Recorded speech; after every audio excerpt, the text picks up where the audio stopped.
Comenzamos a revisar las noticias. El Instituto Nacional de Derechos Humanos y representantes del Colegio Médico han pedido revisar las medidas cautelares de la machi Francisca Linconao, quien, según la Fiscalía, habría participado en el incendio en el que murió el matrimonio Luxinger-Macay y que actualmente está en prisión preventiva.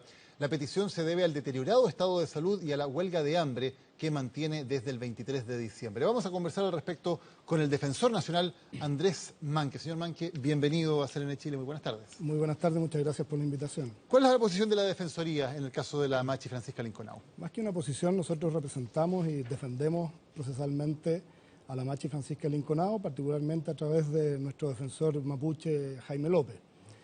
Y la posición respecto de cómo se abre el debate en este programa es precisamente por la inconsistencia que representa una medida cautelar a la luz de los antecedentes del proceso y particularmente las circunstancias personales de la persona a la cual afecta una medida como esta. Separemos las dos cosas, Sí. La inconsistencia y luego la situación personal. ¿Por qué ustedes dicen que es inconsistente a la luz de lo que hay en el proceso? Es que van de la mano, porque las normativas hacen necesario la fundamentación de una medida como esta, que es extrema. Hoy estamos hablando de la privación de libertad durante la investigación de una persona que, amparada por la presunción de inocencia, todos, la regla debe ser que enfrentáramos esta investigación muy legítima del Ministerio Público en libertad. Eso es lo que uno pretendería para sí mismo, para todo su entorno y naturalmente para todos los ciudadanos de este país. Por lo tanto, tanto la fundamentación de la medida como las circunstancias personales son parte de los requisitos que la ley establece para aplicar esta medida. Ahora, esto no es que lo sostenga el defensor de la machi Francisca Linconao, que así lo está sosteniendo, sino que también lo sostiene el Tribunal de Garantía de Temuco y 2 ministros de 3 de la sala que se pronunció sobre esta libertad y alterar esta prisión preventiva de la machi a una medida cautelar distinta de esta, menos intensa, a propósito de los antecedentes procesales y a propósito de las circunstancias personales de ella. Sin embargo, en este caso no está la unanimidad de la Corte que sería necesaria para ello. ¿Qué les parece a ustedes, en términos generales, no solamente en este caso, que sea necesaria una unanimidad para evitar que la persona quede con la medida cautelar? Ahí hay un punto que nos parece también destacable más allá de la situación particular. Toda esta normativa que en el fondo tuerce un poco la frontera del orden y de la libertad, de la represión y de los derechos y garantías de las personas, se ven movilizadas a propósito de debates de seguridad ciudadana en que, a la luz de los antecedentes, de las frías cifras que nos van demostrando que la incidencia de los ilícitos, pese a la connotación pública que tienen, la incidencia de los ilícitos en nuestro país es bastante moderada, va a la baja y se refiere a delitos en su mayor proporción a delitos no violentos.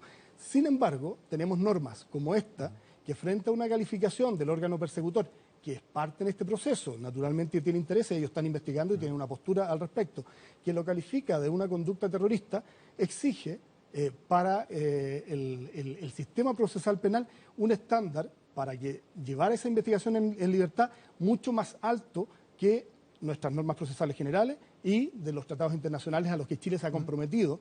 No es que sean voluntarios, sino que a los que Chile se ha comprometido a cumplir. Para que se entienda claramente, al tipificar la Fiscalía esto como delito terrorista, eso hace que sea necesaria la unanimidad y que aunque haya una mayoría en la Corte que esté por darle una medida menos gravosa, en este caso arresto domiciliario, eso no ocurre. Eso no ocurre.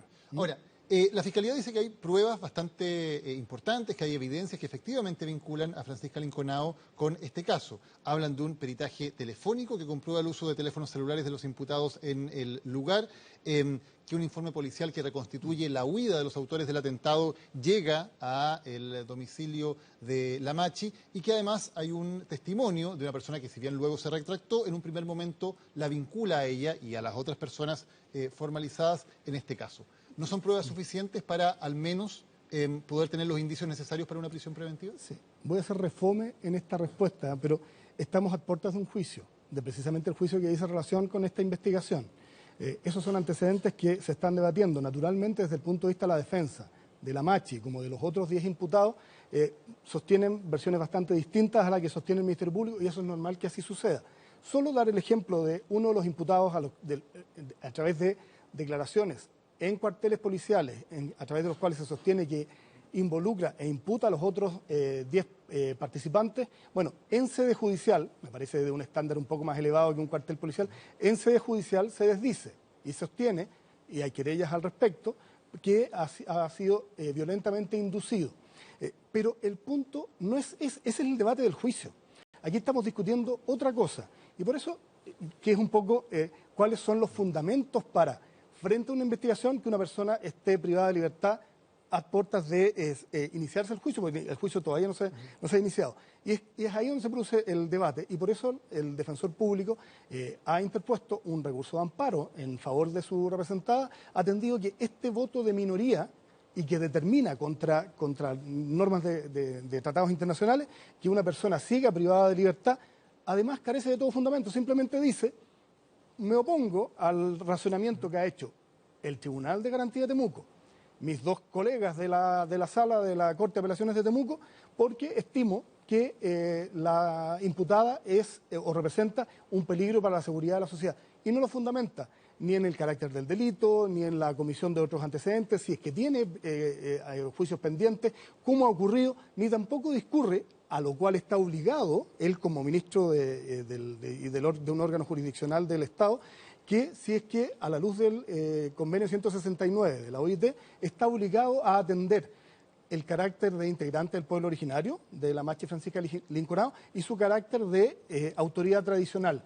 Esas dos circunstancias tendría que fundamentar, porque obligan al Estado de Chile a utilizar otra medida distinta de la privación de libertad, porque para él, a pesar de esas normativas y los requisitos que la ley establece, aún piensa, voto y resolución que él no ha fundado, él piensa que debiese estar privada de libertad porque es el peligro para la sociedad. Y este no es un tema de discusión, de debate, así de reflexión, es un requisito legal. La fundamentación de los fallos, particularmente las que determinan prisión preventiva, son una garantía para que nos puedan procesar a cualquier persona dentro de la legitimidad de un Estado de Derecho y una condición mínima de llevar adelante medidas extremas como esta privación de libertad. Este argumento que viene del convenio 169 de ser esta persona una autoridad tradicional, ¿no se contrapone con la igualdad de todos los chilenos ante la ley? ¿No debería ser para cualquier chileno, sin importar su etnia, sin importar si es o no una autoridad en un determinado referente social, étnico, etcétera, religioso, ¿no debería ser la ley exactamente igual para todos? Sí, es que la igualdad no es aritmética, sobre todo cuando estamos hablando de un Estado de Derecho. La igualdad es llevarnos a todos a consideraciones similares a la hora de ser juzgados. Por eso, la Ley de Responsabilidad Adolescente establece un estándar distinto para sancionar a los jóvenes que a los adultos, porque tienen una consideración distinta, tienen una situación y un contexto distinto en su inserción social y, naturalmente, su participación en hechos ilícitos. Lo mismo respecto de migrantes, la necesidad de que haya una persona que, frente a extranjeros que no conocen el idioma español, bueno, que haya un defensor y un juez y un fiscal y un policía que en su idioma le estén explicando cuáles son las razones de una medida, eventualmente de una detención, o de las razones de una imputación, y se van estableciendo ciertos estándares que aritméticamente son distintos, pero es para establecer un piso para todos por igual a la hora de enfrentar en circunstancias similares la acción de la justicia. Pero ante dos personas en las mismas condiciones, que son acusados, que son formalizadas por eventualmente, según la Fiscalía, haber participado en el mismo delito, sobre las cuales se presentan las mismas pruebas, y una es una autoridad tradicional de un pueblo originario y la otra persona no es una autoridad tradicional de un pueblo originario, ¿la ley, por lo tanto, podría establecer una diferencia en las medidas cautelares en favor de una de ellas? Son consideraciones precisamente a propósito de las circunstancias de una persona al enfrentar el proceso penal. No olvidemos, desde el punto de vista nuestro, desde el mundo occidental es fácil de entender. Si es una autoridad política, si es el presidente de la República, si es un senador de la República, un diputado, un ministro, hay ciertos requisitos para iniciar una investigación y juzgar a una autoridad política. Y eso uno lo entiende como algo que es indudable. Está en nuestra Constitución, está en nuestra ley, está en nuestro Código Procesal Penal. Sin perjuicio, digamos, no obstante eso, cuando se trata de otras normas que no son de tan fácil comprensión, son los tratados internacionales las que suplen estas ausencias de nuestra normativa interna, porque habitualmente en una sociedad como esta, como la nuestra, tenemos deficiencias en la cautela precisamente de los derechos y garantías de los integrantes de pueblos originarios. Pasa lo mismo con los migrantes y pasa lo mismo con los jóvenes. Y permítame decirle una cosa más. Esas ausencias muchas veces las suplimos precisamente utilizando el sistema procesal penal. no tenemos un sistema de protección de la infancia, bueno, vamos haciendo más eficiente la persecución penal de los jóvenes, cuando el contexto socioeconómico y de exclusión en que ellos se enfrentan y la deserción escolar es lo que determina muchas veces la fuente de su participación. Lo mismo ocurre con los migrantes y lo mismo ocurre con los integrantes de pueblos originarios. Por lo tanto, hay ciertas normas que refuerzan esas garantías precisamente porque se reconoce que los estados habitualmente las sobrepasan. Ahora, más allá de esta discusión, hay una situación de hecho que está generada porque Francisca Linconao está en una huelga de hambre que mantiene ya hace 10 días. ¿Ustedes piden algún tipo de intervención fuera de sencillamente el ámbito de una corte que ha tomado una determinación? ¿Debería la autoridad política tomar alguna acción en este recurso? Porque entiende, la corte, de acuerdo a la ley que existe, ha tomado una determinación y esa determinación es que ella se mantenga en prisión preventiva. No, ¿Se puede hacer algo contra ello? no estamos haciendo ninguna solicitud al respecto. Y nosotros somos muy cuidadosos de la misión institucional que tenemos. Tanto es así que no es que la Defensoría Penal Pública tenga una postura frente a este caso, por eso lo decía al inicio, es la representación de un defensor público, en este caso un defensor mapuche con nombre y apellido, muy calificado, con mucha experiencia, que representa los intereses de la Machi Francisca Linconao. Tanto es así que yo estoy impedido por norma legal de siquiera sugerir instrucciones particulares o generales de la forma como él tiene que llevar adelante su defensa si establecemos ciertos estándares. Uno de ellos es que ese defensor tiene que ceñirse muy estrictamente a la voluntad de la persona y los intereses que ella representa. Por lo tanto, las argumentaciones son estrictamente jurídicas y de acuerdo a las normas procesales, legales, constitucionales y contenidas en nuestros tratados internacionales que amparan que durante la investigación, en el caso particular del que estamos tratando, la restricción de la libertad es una medida completamente desproporcionada a la luz de los antecedentes que tiene este caso. ¿Y qué tipo de acciones legales se pueden tomar? ¿Se puede pedir nuevamente la libertad? ¿Se puede pedir que sea otra sala u otra corte la que vea el recurso? ¿Hay otras cosas que se pueden hacer o legalmente el camino ya está cerrado? No, tanto es así que yo creo que esta es la quinta revisión de esta medida cautelar, no solo de la Machi y Francisca Linconao, sino que de algunos de los otros imputados en esta causa. Muchas veces esto ha sido accedido por el Tribunal de Garantía y revocado luego en la Corte. Hoy día la argumentación de la defensa dice relación precisamente con la falta de fundamentación de este voto de minoría, que es un requisito mínimo de garantía para que una persona esté privada de libertad durante una investigación. No puede un juez de la República, por la entidad de la decisión que está tomando y por la certeza y la seguridad que debe dar a la decisión jurisdiccional, la legitimidad que tiene que tener esa decisión jurisdiccional, simplemente decir que, ciñéndose a una norma legal, es un peligro para la sociedad, sin fundamentar por qué. Pero el fallo no deja de ser válido porque no esté fundamentado. ¿Ustedes creen que sí? Para nosotros sí. ¿Y qué se puede Es recurrir? ilegal y es arbitrario. Es de amparo, eso es lo que hemos recurrido. Y desde el punto de vista del avance que hoy día ha tenido, ese recurso ha sido declarado admisible por la Corte de Apelaciones de Temuco y estamos esperando el informe del juez, del ministro del voto de minoría, para poder recibir los alegatos en la Corte. Pensábamos que el informe iba a ser presentado hoy día.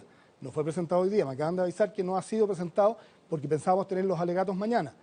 Si el informe es presentado mañana, los alegatos serían el jueves. Más allá del caso particular de la Machi y Francisca Linconao, ¿cuál es la visión de la Defensoría acerca de la situación en general de investigaciones o de eventuales delitos en los cuales la Fiscalía considera que hay personas de la etnia mapuche involucradas en la comisión de esos delitos?